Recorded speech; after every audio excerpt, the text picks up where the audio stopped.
Looks like that mono burn is dealing quite a bit of damage right now, 172, and it's going to stay out late game due to the pretty recent change. Speaking of changes, 6.67 is out, and I'm gonna do a competitive analysis, I believe, later on. There is quite a bit of changes, especially the new game mode, the capture point and whatnot. I'm gonna talk about more of that in the next competitive analysis if I'm planning to do one. There are a lot of exciting changes, so hopefully I'm gonna have a lot to talk about. Meanwhile, there is a gank on top lane, mid lane. A lot of chains done from the Chen, from the Enchantress, and it looks like they lose a Chen, but whatever. They take off the Necrolyte. A dominating streak on Fear. I guess Fear is gonna make his dagger rush. There is no one's really fighting. And I apologize if I'm being a bit too soft, because I am commenting this game at 12 a.m. or 12 p.m. 12 at night. That's what I'm trying to say. And yeah, so I don't want to wake up my neighbors or my parents.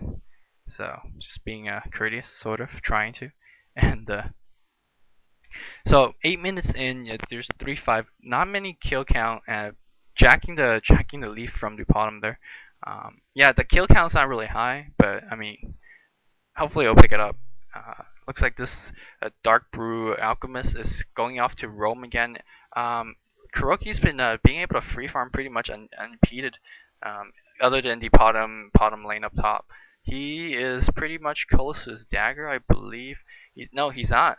He has 1 kill, but he has the bottle and the shoes. Not straight rushing for that dagger. Looks like there is a gank on the bottom lane, and he's gonna come in and just do a whole bunch of damage. And yeah, just I guess a really good TP counter war would really solve that problem, but they didn't feel the need to do so, and they kind of pay for it. Meanwhile, in the middle lane, Enchantress is picking up a bit of level. Now she's going to take a bit of stun, a nice chain nukes there, and keeping her away from casting her healing whips. And they pick up another kill. So this really Alchemist really hurting the Scourge team a lot. I mean, Scourge definitely have the better ganking hero, but Alchemist has been the backbone of their ganking strategy for Sentinel. You can see that Chen doing a good job counter warding, and Chen really I mean, if you have an Enchantress on your team, Chen is pretty much relegated to, I guess, just Hand of God. It looks like, ooh, he's gonna take a torrent. I'm not sure if he's stuck. He burrow strikes to get out. So I mean, pretty standard moves from both sides. KuroKy, I'm looking forward to see some intense action from KuroKy Sand King. Sand King is one of those heroes could dodge like a 1v4 and still survive and get a double kill in return. He's one of those heroes like that. I'm gonna look forward to having some incredible shift carry dagger kills, and it looks like I'm gonna miss the kill on bot lane. There is a ward placed by Demon there. Yeah, pro teams nowadays like to place these wards either before or behind the tower. Really good way to see people are TPing for a gank, because generally most pro players have enough map awareness to notice that, oh yeah, someone's missing from the river, and looks like there is a very easy arrow. He's gonna get chain stun death. Sentinel picks up the kill, so a bit unlucky for the Sentinel there. And yeah, so I was just saying earlier, looks like this NA is gonna pick up the kill. Yeah, he's gonna okay, go. Couple more hits, couple more physical hit. He is gaining a bit damage. No, his ultimate duration just run out in there, and the NA is gonna haste out. Looks like Fear is going for the dagger and rush. He has a staff of wizardry. He is up to, let's see, he is up to 500 gold. I'm not sure if he has bought the recipe or not. He has not bought anything yet, so it's a bit still far from the dagger. Looks like meanwhile KuroKy picks up the kill early. Sorry for missing a kill there. I should not be missing kills because shout out to Tron, who has been providing me a scout battle report. Looks like Necrolyte is taking a bit of damage. Impale is still on cooldown, I believe, so yeah, it is definitely smartly backing out Fear and going back to farming for his dagger. Yeah, big shout out to Tron, who actually provided me a battle report telling me to what portion of the screen to look at during what times, and I wasn't looking at the portion of time he told me to. Looks like Potm is a bit trapped. He's going to take a rocket and a laser, and he does so. Potm, was that a bait? I'm pretty sure that was a bait then, because he has leap, and no, he's gonna fall down. But yeah, trades the Potm for Tinker, a good trade in my opinion, but because they're gonna get Enchantress out of it. Enchantress taking a lot of damage, is trying to heal. However, there is a nuke coming his way, and he's definitely gonna fall down. the Alchemist picking up the double kill, but and unfortunately the ammo not picking up any of the kill. However, he's getting a lot of creep kills. It looks like Alchemist up to 46 creep kill, leading the way more than KuroKy. But however, the creep kills on the Sand King is not really that much helpful. Again, the Necrolyte not too far behind. However, Tinker is still right there. So farming wise, pretty much even on both sides. However, I feel the heroes on this Sentinel team is going to benefit a lot more from the farm. And I mean, it's 12 minutes in, there's 17 kills, and you can see Sentinel doing a really good job keeping it even. And looks like there's a good burrow strike, a lot of damage being dealt from Alchemist coming around, nice damage, and gets a counter gank around.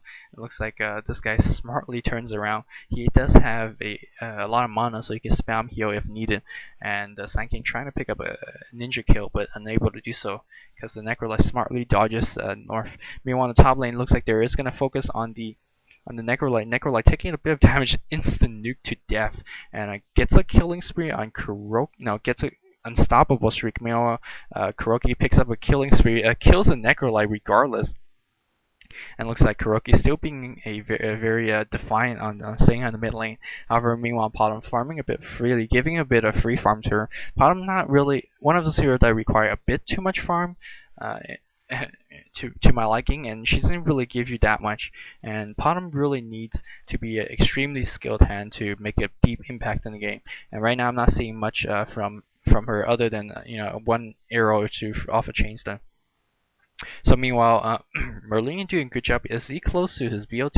Merlini eats an ultimate. I believe that was a bad ultimate unless there's a torrent to follow up, which I don't think there is. A bit of a miscommunication on the Sentinel team. Meanwhile, these guys are still really diving pretty far, but that's exactly what the Nirvana team should be doing. Like what I said before, that's all they have. They have the early to mid game, and once the late game arrives, there's nothing you could do. Like reminiscent to the OK versus NY game, MYM had the early game advantage, and just can't capitalize enough. They did a lot, but just can't push against the Dusa and the Void enough. And hopefully, hopefully this is not going to end up to be like another 70-minute game, because if it goes that long, I'm pretty sure Sentinel will win. I'm not sure what the Demon is trying to hide. I mean, instead they're going to push bottom or something. I'm not sure what's going on. There is a lot of movement going on, and pretty good juke. That was okay. I mean, pretty good juke, and I'm pretty sure they should have searched. Meanwhile, a torrent goes on Sand King. KuroKy just blinks. Pretty standard moves on both sides, and I think Sand King's gonna go high behind this area and shift carry his dagger. And however, he doesn't have any support. Even if he gets his ultimate off, he's not going to kill anyone. He's going to do so anyway. He's going to blink in, burrow strike 2 people, and a sentry ward goes down, so they do have sight of the Sand King. That was just a pretty bad move and a really good arrow to follow up. So I mean, good idea by KuroKy, didn't really exactly pay out. Meanwhile, let's see if NA has his dagger yet. NA still not having his dagger yet. It's 1,000 gold, so he's pretty much close. Meanwhile, Merlini is up to 1,000, so still not to BOTs yet. So this early game is really wrecking Nirvana right here, even though they do have the better heroes for this stage of the game. You can see the first tower being taken by Sentinel, the late game team, and really this lineup is not really working out for Puppey at the moment. I'm not sure what they could do. Of course, the Sentinel team, the Scourge team, they ramp up really well. And by ramping up, I mean once the NA gets a dagger, once the Tinker gets the BOTs, once they get their the first big core item, they can really lay a lot of hurt. So it's gonna give Sentinel a couple of minutes. It looks like dagger is on the Sand King, blinking to do a bit of some damage. There's a slow going on, and just really nice gang, nice teamwork, everyone being exactly where they are at the right time. And now this pushing power of the team coming in. Looks like the Chen might not live to see that. No, Chen pops a hand of God, and it looks like Dazzle will go down instead. Trying to go in for 4 heroes 1v4, and that he paid for it. And now this tower is going to go down for sure, being the extremely powerful pushing team the Scourge having. And looks like KuroKy is trying to last hit this tower and Sandstorm for the creeps.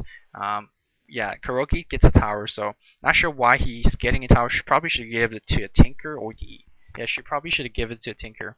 It looks like Dagon is up for the new Ruby Assassin at level 11, and he's gonna probably pick off the Potm.